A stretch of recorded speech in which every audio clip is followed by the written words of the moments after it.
Bismillah, alhamdulillah bijami'il mahamidi ala jami'in ni'am wa ala alihi wa sahbihi mafatihil hikam wa masabihiz zulam.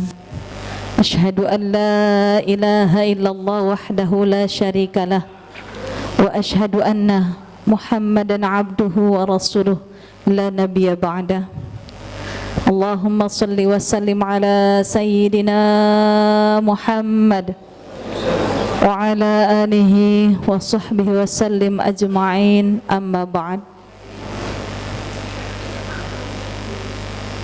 Kita doa dulu ya Bu, Bapak, mudah-mudahan duduknya kita di majlis ini Allah senantiasa memberikan limpahan ridha dan rahmat kepada kita semua. Amin ya Allah ya Rabb. Bismillahirrahmanirrahim. Nawaitu an a'takifa fi hadzal masjid sunnatan lillahi ta'ala. Ilahi anta maqsudi wa ridhaka matlubi.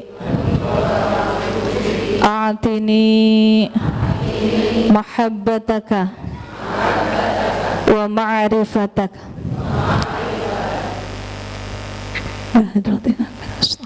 Sallallahu alaihi wasallam wa alihi wa zurriyyati wa baiti ajma'in. Masyayikhina Syaikh al-Wafat Tajul Arifin. Al-Fatihah.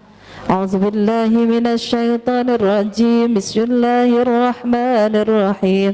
Alhamdulillahi rabbil alamin arrahmanir rahim maliki yaumiddin.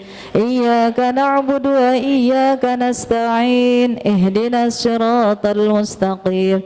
Siratal ladzina an'amta 'alaihim ghairil maghdubi 'alaihim waladdallin. Amin. Bismillah, alhamdulillah, wassalatu wassalamu ala rasulillah wa ala alihi wa sahbihi wa mawalah, amma ba'd. Hadratil kiram, para sesepuh, para tokoh masyarakat, juga ibu-ibu ketua majelis taklim dari berbagai majelis taklim, bapak-bapak, ibu-ibu, beserta adik-adikku sekalian yang saya hormati dan Allah muliakan. Alhamdulillah wa syukurillah, pada saat ini kita dapat berkumpul di Masjid Al-Muhajirin, Medland Cilengsi, Klaster Lili. Ini semua berkah dari kebaikan hati para DKM dan juga Ketua Majelis Taklim. Saya haturkan terima kasih yang setulus-tulusnya. Mudah-mudahan kebaikan Bapak dan Ibu sekalian mendapatkan limpahan barokah dari Allah Subhanahu wa taala. Pun kita yang melaksanakan taklim majelis duha, mudah-mudahan dan insyaallah mendapatkan kebaikan dan keberkahan dari taklim ini, sehingga hidup kita semakin berkah, hidup kita semakin maslahah, hidup kita semakin indah fid dini wa dunya wal akhirah. Ke pasar membeli tomat, ke pengajian mendapat berkah. Kalau ingin bahagia dunia dan akhirat, mari Bapak dan Ibu kita ngaji syariat dan hakikat. Insya Allah ya. Karena ngaji tidak hanya sekedar syariat, ngaji tidak hanya sekedar hakikat, dan ngaji tidak hanya sekedar ma'rifat, tapi gabungan dari semua itu, itulah pengajian yang sesungguhnya. Sebagaimana kalam dari Imam Malik rahimahullahu ta'ala,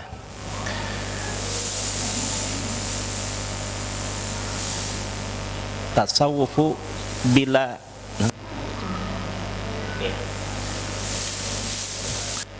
man tafaqqaha wa la tasawwafa faqad tafassaqa. Barang siapa yang berfikih saja tanpa bertasawuf, maka bisa jadi dia terpeleset dalam kefasikan, karena hanya berada dalam tataran syariat saja. Tapi sebaliknya, wa man tasawwafa wa la tafaqqaha faqad tazandaqa. Barang siapa yang hanya bertasawuf saja, hanya mengejar kebahagiaan akhirat saja, tanpa memikirkan bagaimana pelaksanaan ibadah yang baik dan benar, maka bisa saja dia terpeleset pada zindik. Zindik itu apa? Terlalu mengedepankan akhirat, melupakan duniawi. Harus seimbang antara duniawi dan ukhrawi. Wabtaghi fima ataqallahu darul akhirah wa la tansa nasibaka minad dunya. Firman Allah Subhanahu wa taala di dalam Al-Qur'an, silahkan engkau cari kebahagiaanmu di akhirat, tapi wa la tansa nasibaka minad dunya, jangan engkau lupakan bagian kebahagiaanmu di dunia. Kita hidup di dunia, ada yang 40 tahun, ada yang 50 tahun, ada yang 70 tahun. Ini nggak kebagian, ini yang lebih 80 tahun ya. Maka selama itu kita dituntut untuk mendapatkan kebahagiaan, memiliki kualitas spiritualitas yang istimewa, seperti halnya Sayyidina Abu Bakar, Sayyidina Umar, Sayyidina Utsman, Sayyidina Ali karramallahu wajhah, dan lain sebagainya. Tapi ada bertingkat-tingkatnya. Nah, pilihan dari Rasul, seandainya engkau belum bisa melihat Allah dengan ainul basirah, fa innahu yaraka. Nah, ini mungkin ini paling pilihan bagi kita ya, paling aman nih. Fa innahu yaraka, seandainya kita belum bisa melihat Allah secara hakikah, secara ainul basirah, maka yakinilah bahwa Allah maha melihat kita. Di masjid Allah melihat? Mending jawabannya lemas ini. Di rumah Allah melihat? Di jalan Allah melihat? Di mana saja Allah melihat? Nah, melihatnya kita terhadap Allah Subhanahu wa taala ketika sedang sholat sama ketika di luar sholat. Itu yang namanya ihsan. Cuma guru kami ya, Pangresa Ajengan Zezen, kan kalau anta'budallaha ka'annaka tarahu fa innahu yaraka fa illam takun tarahu fa innahu yaraka, itu terlalu sulit untuk dijangkau oleh secara umum. Beliau membahasakan ketika mata kontak kepada makhluk, hati tembus kepada Allah. Sekali lagi, ketika fisik kita kontak dengan makhluk, hati tembus kepada. Ketika melihat pohon, hati melihat. Ketika melihat manusia-manusia, hati melihat. Ketika melihat seluruh makhluk-makhluk Allah, hati kontak kepada. Itu yang disebut dengan ihsan. Jadi kalaupun kita berhadapan dengan tembok, berhadapan dengan kaca, berhadapan dengan masjid, tapi hati kita tembus kepada, itulah yang dengan tauhid. Yang ketiga, di sini tasawuf peran penting. Ketika kita beribadah kepada Allah, hati kita ikhlas hanya untuk mengharapkan ridho dan rahmat Allah, ya. Kalau seandainya beda ini Bapak, ini bujangan-bujangan nih, akbar ini segala macam ya. Kalau seandainya sholat, mungkin sebagaimana saya dulu rasakan. Ketika bujangan mau sholat, pas di pinggir ada mertua, bagaimana bacaan kita? Dilekoh-lekohnya, Allahu Akbar. Padahal nggak ada mertua, nggak ada siapa-siapa mah, sholatnya duduk-duduk acan gitu ya. Itulah fungsinya gabungan antara tiga ilmu: fikih, tauhid, tasawuf. Bagaimana kaul para ulama? hadhi thalathu fardu ainin fa'rifan fa'mal biha tahsul najata wa'tila. Ketahuilah wahai para ikhwah bahwa ilmu yang tiga ini, ilmu apa itu? Fikih, tauhid, tasawuf. Fardu ainin merupakan suatu kefarduan yang wajib terhadap setiap orang. Fa'mal biha, maka amalkanlah, pelajarilah, kuasailah, amalkanlah, ikhlaskan dan istiqomah tiga ilmu tersebut. Tahsul najata wa'tila, maka insya Allah akan mendapatkan kemaslahatan, akan mendapatkan kesuksesan, akan mendapatkan kejayaan fid dini wad dunya wal akhirah. Alhamdulillah ya. Jadi ketika seseorang sedang mengangkatkan tangan kemudian mengucapkan takbir Allahu Akbar, itu sedang mengamalkan ilmu apa? Fikih, tauhid, tasawuf. Oh, sekarang kok beda jawabannya? Alhamdulillah. Jadi insya Allah apapun yang kita laksanakan, apapun yang kita amalkan terkait dengan urusan agama maupun urusan duniawi, semata-mata itu adalah untuk mengamalkan ketiga ilmu tersebut. Insya Allah kalau Allahnya dilibatkan, kalau tujuannya ridho semata-mata, insya Allah akan hati kita akan senantiasa lembut, akan senantiasa menerima kebaikan dari Allah Subhanahu wa taala, dan pancaran hidayah Allah akan senantiasa kita dapatkan insya Allah. Baik, Ibu, mangga. Bukan Ibu, Mi. Sampai lupa istrinya sebelahnya.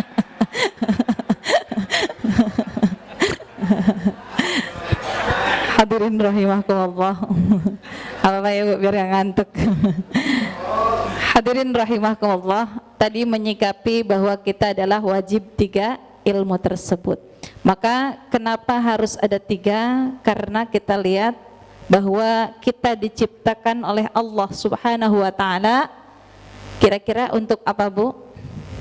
Beribadah. Wa ma khalaqatul jinna wal insa illa liya'budun.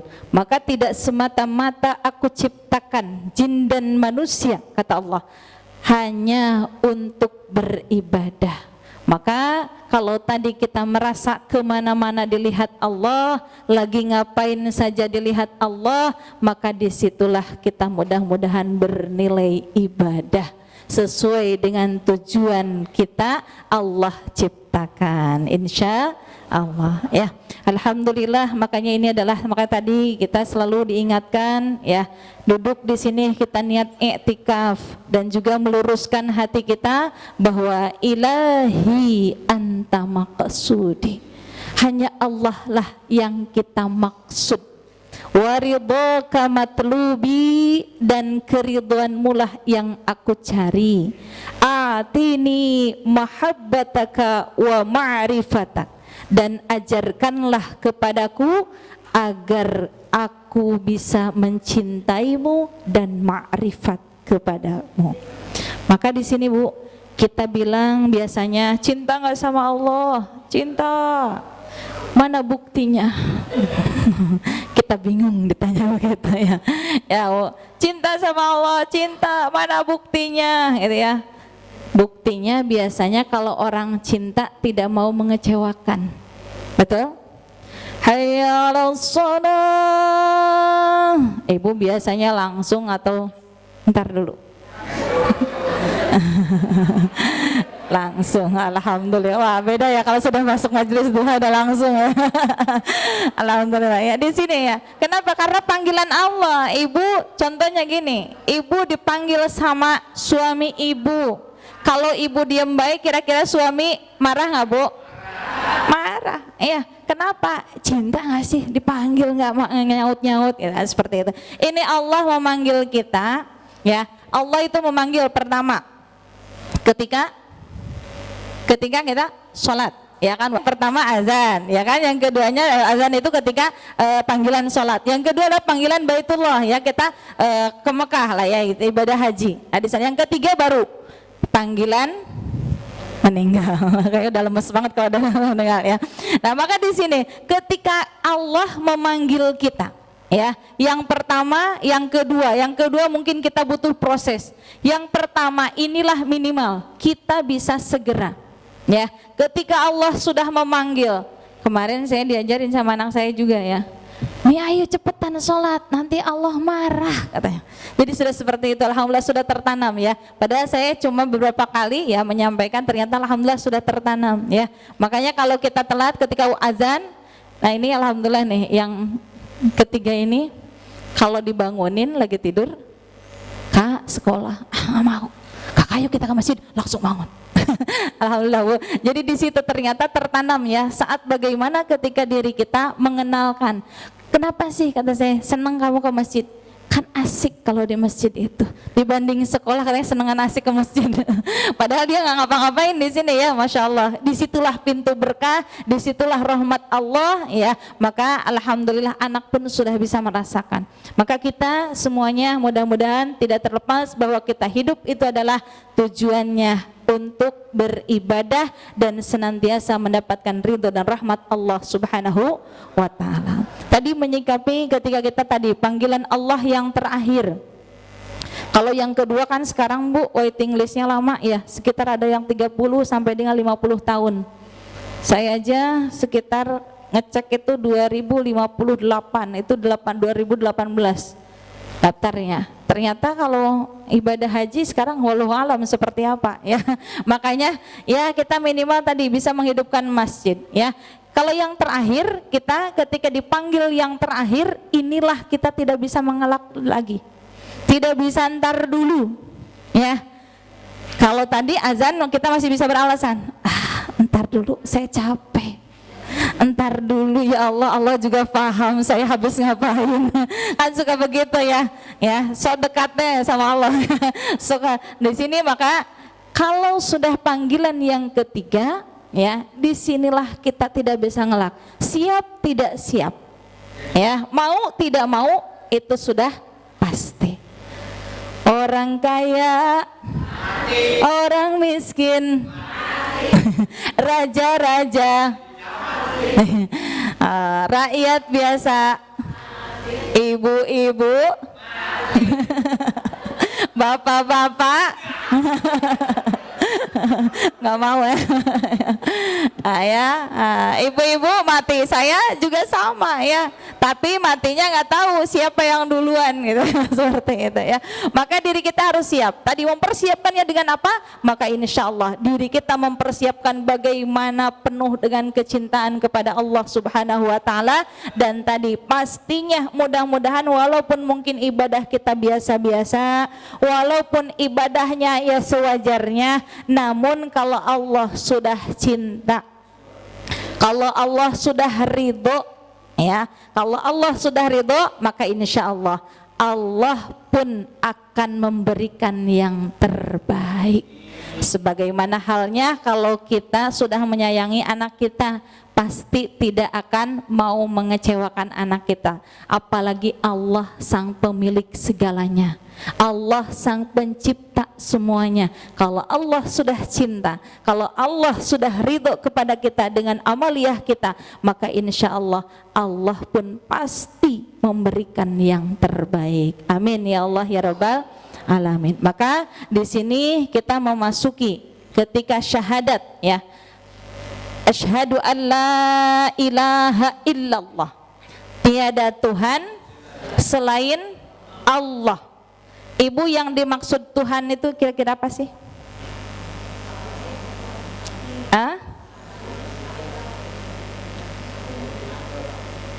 Yang jelas Bu. Kira-kira apa Bu yang disebut dengan Tuhan?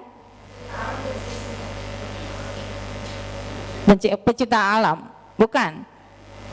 Tuhan, kan tiada Tuhan selain Allah. Kemarin sudah sempat kita bahas siapa Allah itu ya, sudah kita bahas. Ini Tuhan. Yang dimaksud Tuhan di sini apa? yang disembah. Terus? Bukan. Tuhan. Tapi jangan gini, Tuhan. Tuhan itu adalah segala sesuatu. Bisa diperhatikan ya. Tuhan adalah segala sesuatu yang menjadi kecintaan kita. Secara sederhana seperti itu. Yang dimaksud Tuhan adalah segala sesuatu yang menjadikan kita cinta. Ibu contoh, ibu sayang sama anak, berarti kita sedang menuhankan anak kita. Betul? Ibu cinta dengan pekerjaan ibu, bapak cinta dengan kerjaan bapak. Maka di situ kita sedang menuhankan. Kenapa? Karena bahasa Tuhan di situ adalah segala sesuatu yang kita terus kita pikirkan, yang segala sesuatunya terus kita ingatkan. Maka itu adalah Tuhan. Maka ketika kita asyhadu an la ilaha, aku bersaksi tiada Tuhan, tiada yang lebih aku cintai, tiada yang lebih aku suka, tiada yang lebih aku inginkan. Nah, illallah, kecuali Allah. Berarti apa? Disitulah di sini meniadakan, menafikan. Mungkin sering kita ingat anak kita, sering ingat kerjaan kita, sering ingat makanan yang kita suka, sering ingat segala sesuatu. Maka di situ ketika diri kita senantiasa illallah, hilangkan semuanya, namun hujamkan ke dalam kalbu kita hanya ada Allah. Itu mah penciptaan Allah, itu mah hanya nafsu saja.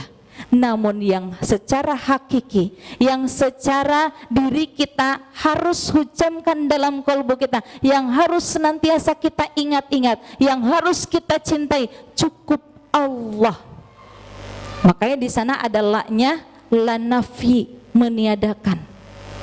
Contoh lagi Bu, ibu dalam sholat biasanya ada kalimat yang sering kita baca apa Bu? Yang sering kita baca? Kalimat Allahu Akbar. Kira-kira fungsinya Allahu Akbar itu untuk apa sih? Mengingatkan Allah, boleh. Ada lagi? Meniadakan kesombongan bahwa Allah yang lebih besar, boleh.